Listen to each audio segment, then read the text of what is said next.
Իսկ ով է ֆինանսավորել մեր հեղափոխությունը։ Սա շատ կարևոր հարց է։ Ուրեմն մենք մեր հեղափոխության ամբողջ մեր հեղափոխությունը տենց ֆինանսական մեծ միջոցներ չի ծախսել ճիշտն ասած։ Եվ մենք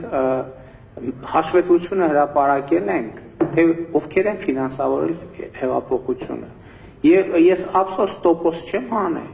բայց համոզված եմ, այդ ֆինանսավորման մոտավորապես կեսը եկել է Ռուսաստանից, Ռուսաստանի հայությունից։ Մենք բանից, Սախալինից,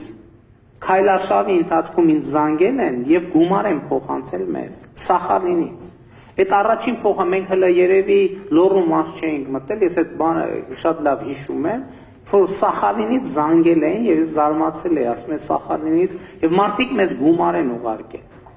Ամենամեծ ֆինանսավորողը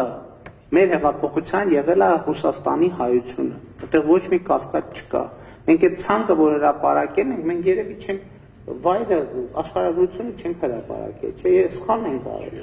Երևի պետք է աշխարհագրությունը մեր ամբողջ հեղափոխությունը ֆինանսավորել է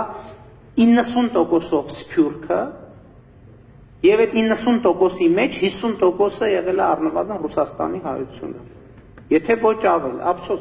այս երևի ճիշտ պետք է այս վերլուծությունը անել եւ հրապարակել։ Միացյալ Նահանգներից են, երկրորդը երևի եղել է Միացյալ Նահանգներ, Եվրոպա, բայց ամենամեծ բաժինը միանշանակ եղել են Ռուսաստանի հայերը եւ պարտադիր չի որ նրանք բոլորը մեծ կարողությունների տեր մարդիկ լինեն։ Նաև մարդիկ իրենց աշխատավարձից են փոխանցել եւ սա է առանձնահատկությունը մեր հեղափոխության, սա իսկապես ժողովրդի տեսեք որ դուք ինձ ասում եք շնորհակալություն, ինչ շնորհակալություն ասելու կարիք չկա, պետք է այդ ժողովրդին է պետք է ասել շնորհակալություն, որովհետեւ ինքն է իր համար լուծել խնդիրը։